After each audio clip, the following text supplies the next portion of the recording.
Hello students.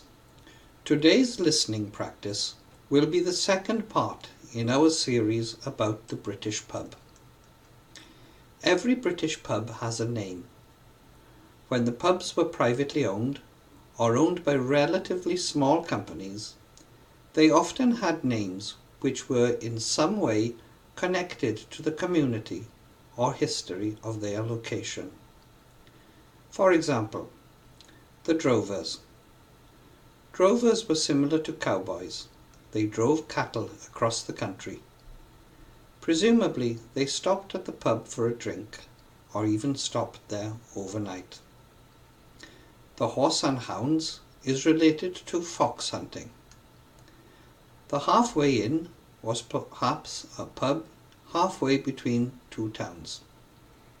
When large companies bought out these pubs, they changed the names of many of them in an attempt to modernize them.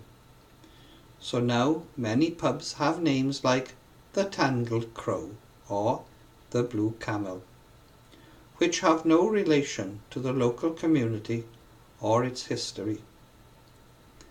British pubs serve wine, beers, spirits, soft drinks, tea and coffee.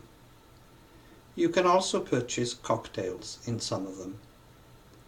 However, in large cities, there are usually cocktail bars that specialize in making cocktails. The mainstay of the pub is beer.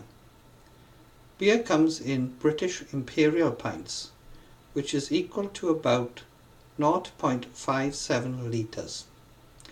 Note, a US pint is not the same size as a British imperial pint.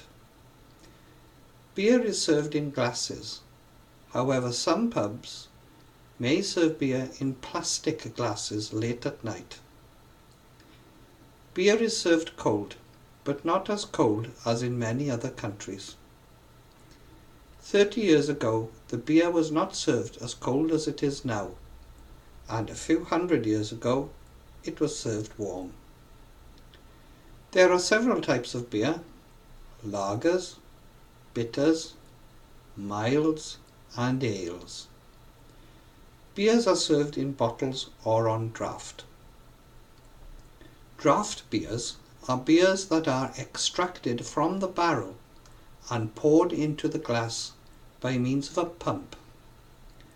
Some pumps are electrically powered and some are hand pumps. Whether a hand pump or an electric pump is used, the process is known as pulling a pint. Beers may be produced in large commercial breweries or in small local ones. In my opinion, lagers are the most popular beers, particularly among the younger generation. This is followed by bitters and then ales. Mild beers are not very fashionable now, but can still be purchased in most pubs. The only way to find out which beer you like the best is to try them all, a task which will take a lifetime. My personal favourites are Newcastle Brown and Guinness. They are both very popular in the UK. I recommend you try them next time you visit England. We invite you to visit our website and subscribe to our video channel. Goodbye.